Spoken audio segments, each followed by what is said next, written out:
All right. This is my deck list for the Common Charity tournaments on January 2nd, 2022. First, I'm playing Vampires, by the way. First card on my list is Jack of Bolin. This is a neat piece of recovery, but I wouldn't run it at more than one because it is kind of a brick if you draw it multiples in your hand. Next, I would like to point you to the Vampire Core. We have Vampire Red Baron, Vampire Scarlet Scourge, Vampire Retainer, and Vampire Familiar. This is the monster core of the deck. The most important cards are, of course, the Familiar and the Retainer, which lead you to all of your pieces of disruption and your pieces of all of your pieces of disruption. And all of your pieces of utility with cards like Vampire's Desire and Vampire's Domain give you extra summons and putting other vampires in your graveyard. Well, these two are for almost your boss monsters, and they also help you go into rank 6 monsters. Next, we have Gozuki and Mizuki. These are a necessary engine in all zombie decks.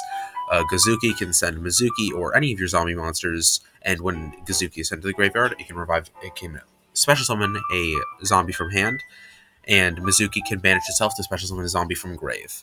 Next, we are playing the Shiranui Spirit Master and the Shiranui Solitaire, two Solitaires and one Spirit Master respectively. These are for the Shiranui Swallow Slashes, which is the best back row and disruption of the deck, and also Solitaire is to get us to the Uni Zombie faster. Speaking of Unizombie is also in the deck. This is a vital piece of making monsters like Beals and Squire Saga, and it is also a vital piece of milling because it can send cards like Mizuki or any of the vampires from our deck to our graveyard. Next on the spell lineup, we have one Vampire's Desire and two Vampire's Domain.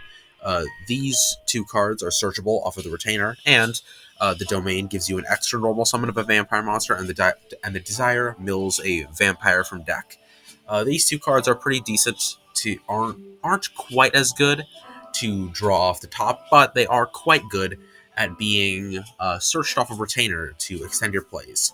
Foolish Burial is just a free mill. It would be very questionable not to play this in any zombie deck, let alone vampires, where sending Retainer or Familiar is quite important. Next, we have Shiranui style Swallow Slash. This card is literally Icarus Attack, but pop 3 instead.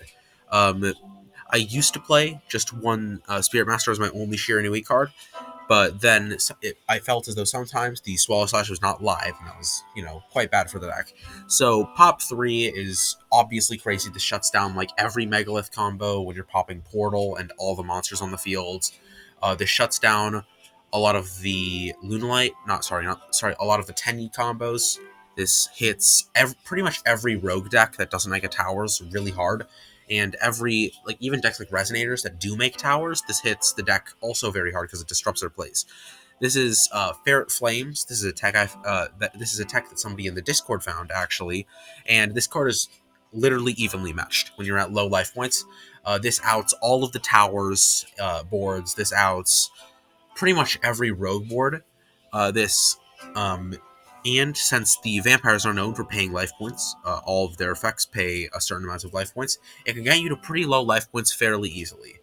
Then we are playing two copies of Vampire Awakening and two copies of Vampire Domination. Awakening special summons a vampire from deck, while Domination is an Omni Negate with an upside. Domination is probably the reason to play the deck, along with Swallow Slash. This is a searchable Omni Negate, which is obviously crazy, but it also gains life points, which is quite important. And then we are also playing 3 Solemn Warning. Now in the extra deck, we are playing 1 Ravenous Crocodile. This card is pretty good. This is a quick effect pop. It also discards cards, which helps us set up some vampire plays, but overall it's just a quick effect pop. Uh, that is quite convenient. Next, we are playing double Beals the Diabolic Dragons. If we can end on this and a zombie with Swallow Slash, that's our best ending is this and a zombie monster with either Domination or Swallow Slash set. Obviously, this ending is crazy. It's just a towers, but also a towers and pop 3. Next, we are also playing one of each Shiranui, legal Shiranui Synchro Monster, one Squire Saga, one Samurai Saga, and one Sword Saga. The best one of these three is Sword Saga because it can be made on basically any board as long as we have a Uni-Zombie, and gives us extra fodder for things like tributing, for things like Red Baron's Effect, to put very weak monsters on your opponent's board, and then switching them out with a Red Baron, or tributing them off for Scarlet Scourge. Samurai Saga is the best level 6 synchro for this deck. It can target a banished zombie monster and shuffle it into the deck to make Spirit Master once again live with Swallow Slash. And it also, when it's banished, can drain somebody of 500 attack points. Not great, but it's quite convenient. And next we have the Squire Saga. This can banish monsters from your graveyard. If it banishes a zombie, everything gains 300 attack, which is pretty lackluster. But you can banish fire and synchro monsters to pop cards, which is quite convenient and good. Next on the Xyz lineup, we are playing 2 Photon Strike Bouncer. These are, yes, double Photon Strike Bouncer.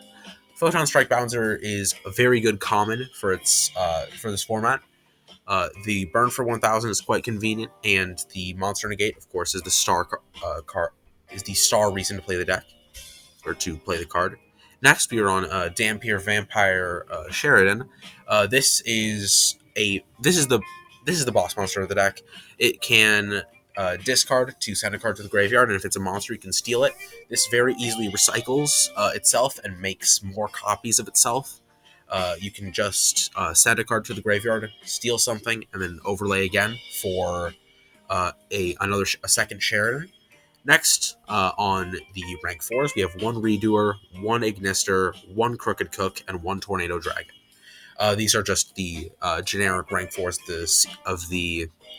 these are just the generic rank 4s, except Crooked Cook, which I don't see many people playing, but I do genuinely think this card is very good. It's unaffected by other monsters, by other card effects, and it can detach material and destroy as many cards I control as possible, and then it gains 300 attack until the end of the turn for each monster. Next, we have the side deck. We are playing 5 Kaijus. We're on double Dogaram and triple Raiden. Then, these are pretty simple. This is to out all the Towers boards. If I'm playing in specifically Goki, although I don't know if a lot of Goki decks are actually going to see play, because people don't really think that deck is very good anymore. We have 3 Droll Knockbird. This is quite good for dealing with any deck that searches a lot. So Lunalight specifically is what I've decided for. It also hurts Goki very badly. Next, we have 2 Twin Twister. This card is specifically for decks like Volcanic and decks like the Mirror Match. Things like Gravekeeper as well. Basically any control deck. This is Paleo too. Any control deck that gets hit with this is either ending their turn or their ceiling is severely lowered. Next, we have 3 copies of Dimensional Barrier.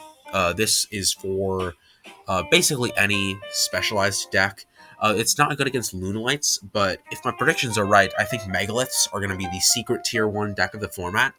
So if I Dimensional Barrier a Call Ritual, the deck is pretty much dead. It can't do anything. And finally, we have 1 copy of Imperial Order, because this card negates, it's a floodgate that's legal, and that's crazy, obviously. Thank you for listening to my deck profile, and I hope everyone is excited for the tournaments.